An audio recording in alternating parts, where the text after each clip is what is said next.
Oh boy, here we go. It looks like we're finally gonna be getting some legit PlayStation 5 information. However, I am still a little bit uncertain if we're gonna get a release date and a price point at the PlayStation 5 showcase coming up on September 16th. That would be next Wednesday. But we'll talk all about that, and also something interesting to note about PlayStation 4 to PlayStation 5 upgrades and how they're going to be promoted on box arts. We'll talk that in just a little bit. But yes, watch live PlayStation 5 Showcase on Wednesday, September 16th. Join us September 16th, 1 p.m. Pacific Time, 4 p.m. Eastern. Your local time may vary. And Sid Schumann, Senior Director over at Sony, noted, before PlayStation 5 launches this holiday, we wanted to give you one more look at some of the great games coming to PlayStation 5 at launch and beyond. Our next digital showcase will weigh in at around 40 minutes, so a little bit shorter than the first event, and feature updates on the latest titles from worldwide studios. And this one's important, our world-class development partners. Remember that the third-party deals that Sony have been signing, stuff like the Avengers deal, that is going to be a big focal point heading into next generation, and rumblings are that they've signed quite a few third-party deals. Microsoft has as well. Of course, we know games like Stalker 2 and things of that nature will be going to the Microsoft side, but rumbling has it that Sony has even bigger things in store in terms of third-party deals. We'll see how that shakes out. I'm not a big fan of the timed exclusivity on third-party deals. I would rather them foster, studios in-house and create those games and let everybody play the third-party games, but I get it, it's business.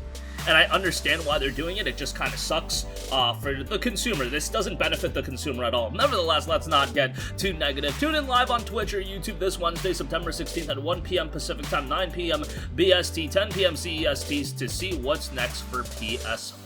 So very much excited for this. However, there makes no mention of a release date. However, they are noting games that are coming to the PS5 at launch, so I would assume that they will ultimately announce the launch date at this event. We know Marvel Spider-Man Miles Morales. If I had to theorize, I think SOCOM is going to be a launch title. That might be a little bit off the wall, but I do think Guerrilla Games is developing a new SOCOM game, and I think that's going to be a launch game. And I think, fingers crossed, we get Demon's Souls Remake at launch. I think that would be huge. I think if you could get those three games for the PlayStation 5 launch, that's a disgusting launch lineup. Like, that is an insanely good launch lineup, just because if you go back to the PlayStation 4 days, the PlayStation 4, I got it day one, and that launch lineup was just not very good, that ultimately people were just resorting to playing Assassin's Creed 4 Black Flag, which was a cross-generation game, and honestly, that's probably what's going to happen with the Series X, because its launch looks so lukewarm that they're literally promoting Assassin's Creed Valhalla as one of the major launch titles. I mean, that's a little bit sad.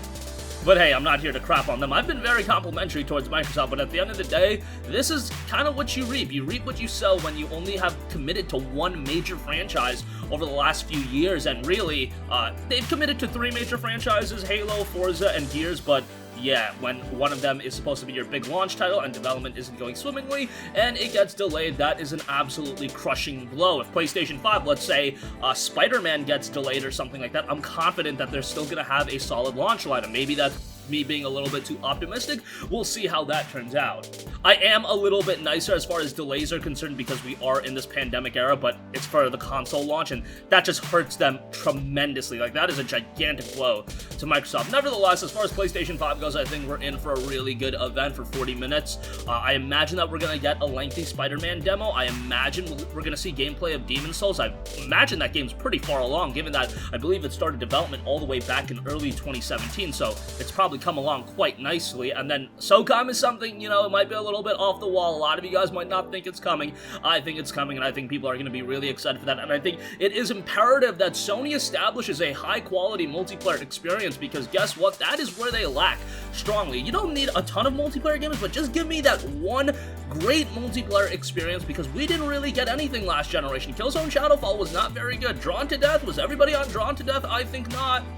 And we need that quality multiplayer game to really round out Sony's first-party lineup. I really think that can set them on another level. I know they got third-party deals with Call of Duty, but their own in-house multiplayer title, whether it be a Killzone, whether it be a SOCOM, whether it be a freaking Starhawk 2, I don't care. Like, just give me a quality multiplayer title, because Killzone Shadowfall last generation wasn't it, man, and it just wasn't very good. But PlayStation 5 Showcase Wednesday, September 16th, get excited for that. I also want to note, PlayStation 5 Upgrade Available label is appearing on PS4 games offering smart delivery style updates. So this will make it easy for you to clarify what games are going to have PlayStation 5 updates right out of the gate. I see the Immortals Phoenix Rising box art, and right at the bottom, it notes PlayStation 5 upgrade available. It will be interesting because there are games like NBA 2K21 and Control that have different styles of upgrade availability, where you do have to buy their other editions to get the upgrade, which is lame as hell. But for the games that do have the straight update, with Immortals Phoenix Rising being one of them, we are just going to see that label right away. So good to see that. Hopefully the majority of titles do have straight upgrades, because the fact that NBA 2K21 of every game didn't want to give you a straight upgrade, and Control, a game that was out for so long, now making you buy another edition, yeah, that's pretty freaking lame, and hopefully we'll get that remedied by most studios in the near future. But that's going to conclude this video. Again, Wednesday, September 16th, get excited for that PlayStation 5 showcase. Let us know what you want to see out of the event, and a PlayStation 5 upgrade available icon will be appearing on PlayStation 4 box arts for the games that will have that upgrade. That's going to conclude this video. Sound off with all of your thoughts in the comments section down below. Thank you for watching, and goodbye. Hey guys, we hope you enjoyed the video, and if you did, make sure to hit the subscribe button, and if you're already subscribed, do us a favor and hit the bell icon. This way you'll be notified whenever we post a new video. That's the best way to keep up with all of our uploads, and we usually try to upload 2 videos a day. And with the bell icon hit, you'll be notified whenever we do upload a video. As always, thanks for watching.